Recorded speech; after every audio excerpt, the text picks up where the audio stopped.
अपने हक को पाने के लिए आईएएस सूरज बन गया गुंडा। आईपीएस ईशा हुई सूरज के खिलाफ। जी हाँ दोस्तों, आने वाले एपिसोड में कहानी एक ऐसे मोड़ पर पहुंचने वाली है जहां रिश्ते, कानून, इंसाफ और कर्तव्य सब एक दूसरे के सामने खड़े नजर आएंगे। इस बार सूरज को अपने परिवार, अपने पिता और उन मासूम बच्चों के लिए ऐसा फैसला लेना पड़ेगा जो शायद उसकी पूरी जिंदगी बदल कर रख देगा। दरअसल सूरज की गैरहाजिरी में पापा जी की वह जमीन, जिस पर वह गरीब और अनाथ बच्चों के लिए एक बिल्कुल फ्री स्कूल बनवाना चाहते थे, एक बड़े और प्रभावशाली जमींदार ने हड़प ली है। अरविंद जी का सपना था कि जिन बच्चों के पास पढ़ने के लिए कोई साधन नहीं है, उन्हें एक अच्छा भविष्य दिया जाए। वह चाहते थे कि गांव और शहर के गरीब बच्चे भी अच्छी शिक्षा प्राप्त करें और अपनी जिंदगी में आगे बढ़ सकें। लेकिन उनकी इस नेक सोच पर एक लालची जमींदार की नजर पड़ जाती है। जमींदार अपने रसूख और चालाकी का इस्तेमाल करके पूरी जमीन पर कब्जा कर लेता है और अरविंद जी को बेबस कर देता है। हालात ऐसे हो जाते हैं कि अरविंद जी को मजबूरी में घुटने टेकने पड़ते हैं। उनके पास अब लड़ने के लिए न तो कोई ताकत बचती है और न ही कोई कानूनी रास्ता नजर आता है।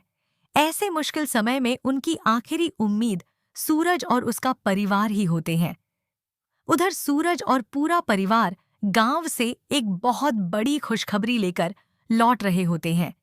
घर में खुशी का माहौल इसलिए भी होता है क्योंकि ईशा ने 3 महीने पहले सूरज की प्रेरणा और मार्गदर्शन में आईपीएस की परीक्षा दी थी। सूरज ने उसे हर कदम पर सिखाया, समझाया और आगे बढ़ने के लिए प्रेरित किया था।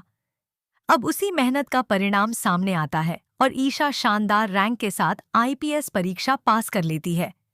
यह खबर सुनकर पूरा परिवार खुशी से झूम उठता है। सभी को ईशा पर गर्व होता है। अब ईशा को अपनी ट्रेनिंग भी सूरज के अंडर ही करनी होगी। यह बात दोनों के रिश्ते को और भी खास बना देती है। सूरज और ईशा बाकी परिवार वालों को घर पर छोड़कर ऑफिस के लिए निकल जाते हैं।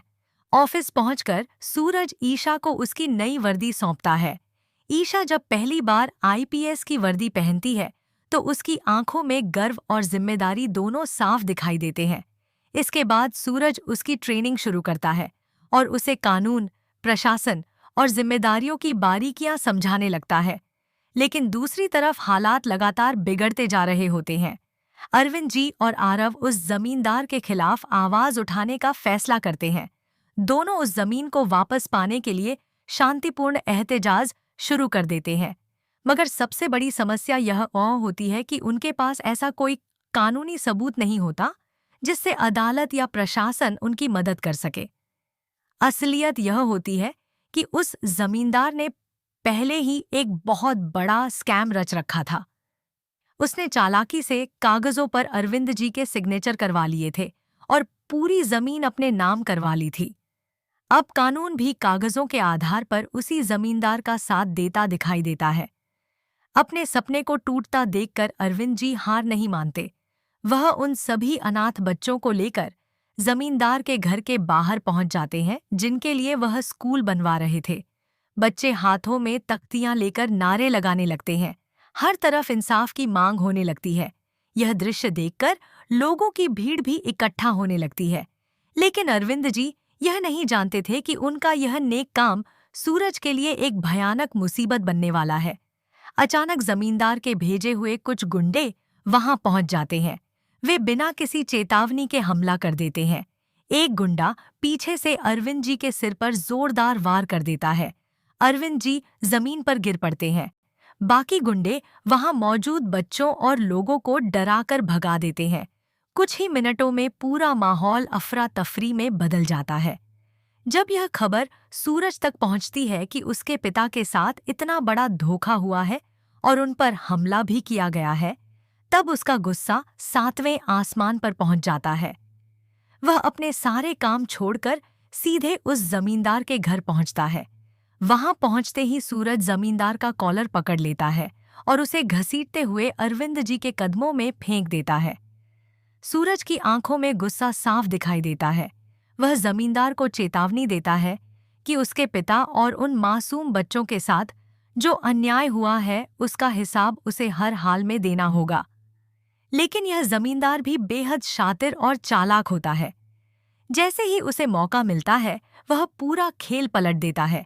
वह प्रशासन में शिकायत दर्ज करवा देता है कि शहर का कलेक्टर सूरज और उसका पिता मिलकर स्कूल बनाने के बहाने उसकी जमीन हड़पना चाहते हैं। यह मामला इतना बड़ा बन जाता है कि सूरज तक आधिकारिक नोटिस पहुंच जाता है। नोटिस में साफ कहा जाता है कि वह अपनी सरकारी ड्यूटी के दौरान उस जमीन के मामले में कोई हस्तक्षेप नहीं कर सकता और न ही उस जमीन पर कदम रख सकता है। अब सूरज के सामने सबसे बड़ी दुविधा खड़ी हो जाती है। एक तरफ उसका आईएएस पद और कानून की सीमाएं हैं, दूसरी तरफ उसके पिता का सम्मान और उन अनाथ बच्चों का भविष्य। आखिरकार सूरज एक ऐसा फैसला लेता है जिसकी किसी ने कल्पना भी नहीं की होती। वह कुछ समय के लिए आईएएस की टोपी उतार देता है। वह प्रशासनिक अधिकारी की पहचान पीछे छोड़ देता है और अपने पुराने अवतार में लौट आता है। अब उसके सामने सिर्फ एक लक्ष्य होता है, उन बच्चों को उनका हक दिलाना। सूरज एक गुंडे के रूप में जमींदार को उसी की भाषा में समझाने निकल पड़ता है। वह कानून की सीमाओं से बाहर जाकर उस आदमी को सबक सिखाने का फैसला करता है जिसने गरीब बच्चों के सपनों को कुचलने की कोशिश की थी। सबसे हैरानी की बात यह होती है कि बड़े बड़े अधिकारी भी सूरज के खिलाफ कोई ठोस सबूत नहीं जुटा पाते। हर बार सूरज उनसे एक कदम आगे निकल जाता है। धीरे धीरे वह कानून की बेड़ियों से भी आजाद होता नजर आता है। मामला इतना बढ़ जाता है कि मंत्री जी खुद इसमें दखल देते हैं। उन्हें लगता है कि अगर सूरज को नहीं रोका गया तो पूरा सिस्टम सवालों के घेरे में आ जाएगा। तब मंत्री जी एक ऐसा आदेश जारी करते हैं जो सबको हैरान कर देता है। सूरज को हिरासत में लेने की जिम्मेदारी किसी और को नहीं बल्कि आईपीएस ईशा को दी जाती है। अब ईशा के सामने उसकी जिंदगी की सबसे बड़ी परीक्षा खड़ी हो जाती है। एक तरफ उसका कर्तव्य और कानून है, दूसरी तरफ उसका पति सूरज। क्या ईशा एक आईपीएस अधिकारी के रूप में अपना फर्ज निभाएगी? क्या वह अपने ही पति को गिरफ्तार करने के लिए आगे बढ़ेगी? क्या सूरज अपने मिशन को पूरा कर पाएगा? क्या उन अनाथ बच्चों को उनका स्कूल मिलेगा? और क्या इस लड़ाई में सूरज और ईशा के रिश्ते की परीक्षा होने वाली है?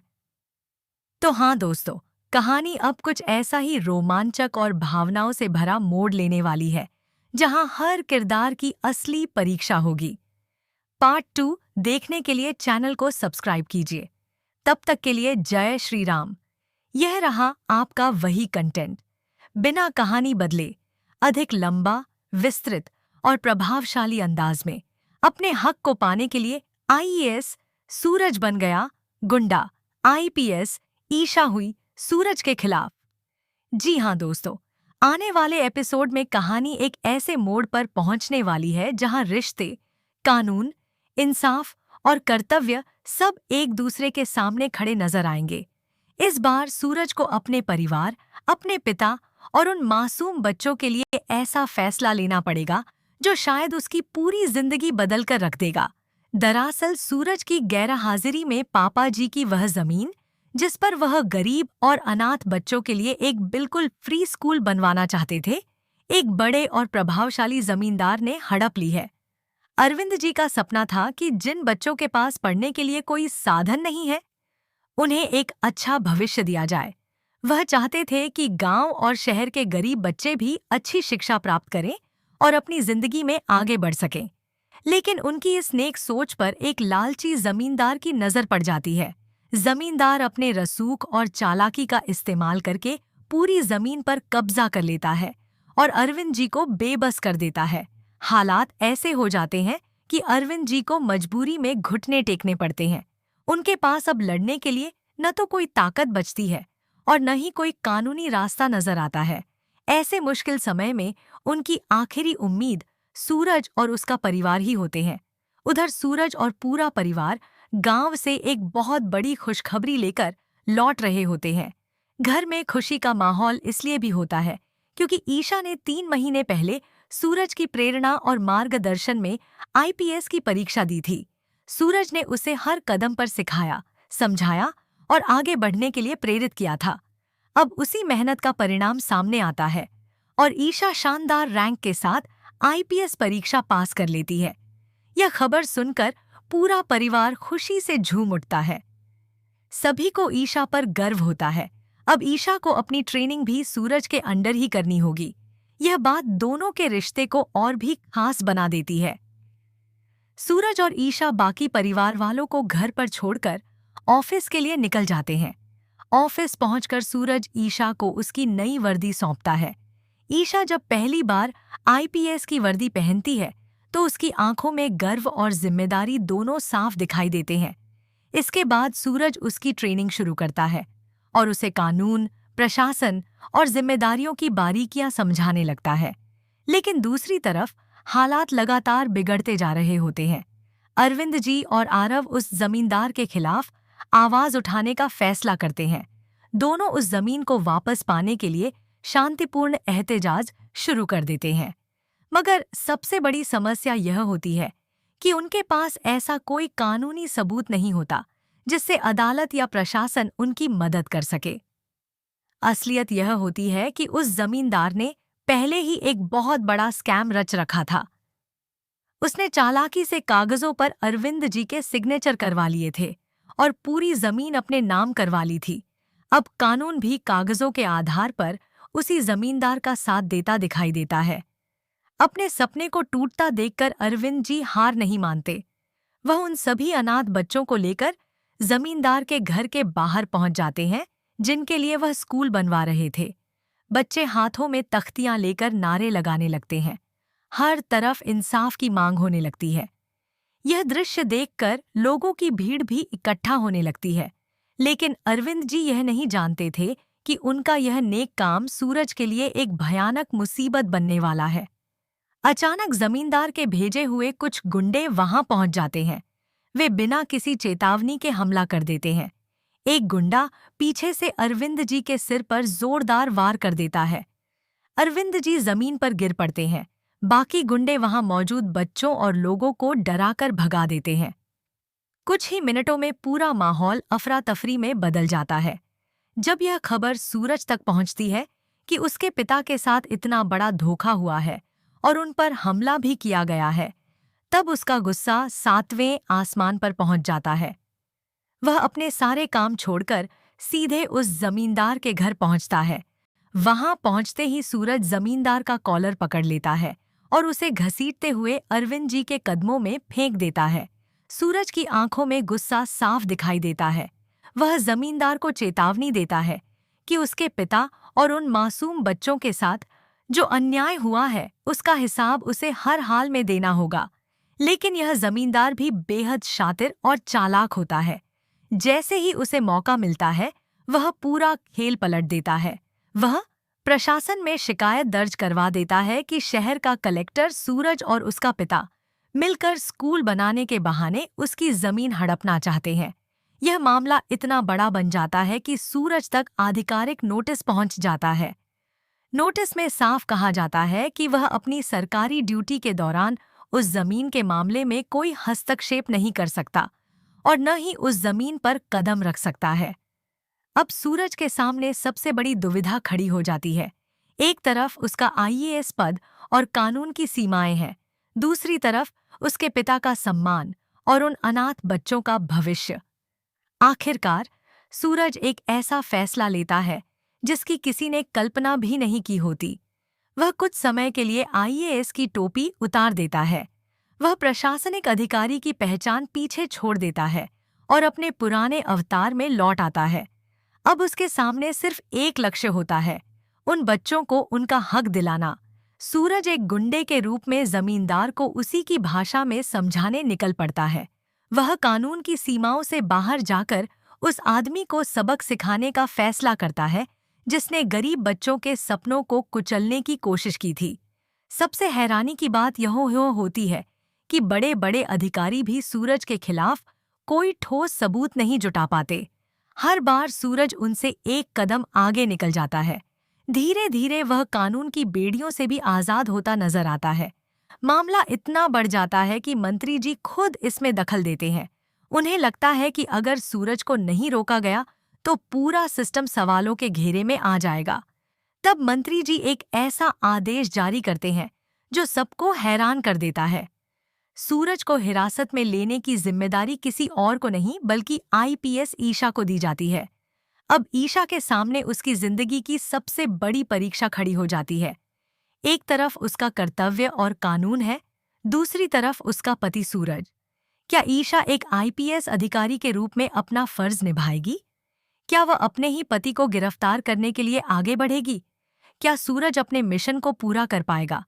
क्या उन अनाथ बच्चों को उनका स्कूल मिलेगा? और क्या इस लड़ाई में सूरज और ईशा के रिश्ते की परीक्षा होने वाली है? तो हाँ दोस्तों, कहानी अब कुछ ऐसा ही रोमांचक और भावनाओं से भरा मोड़ लेने वाली है, जहां हर किरदार की असली परीक्षा होगी। पार्ट 2 देखने के लिए चैनल को सब्सक्राइब कीजिए। तब तक के लिए जय श्री राम।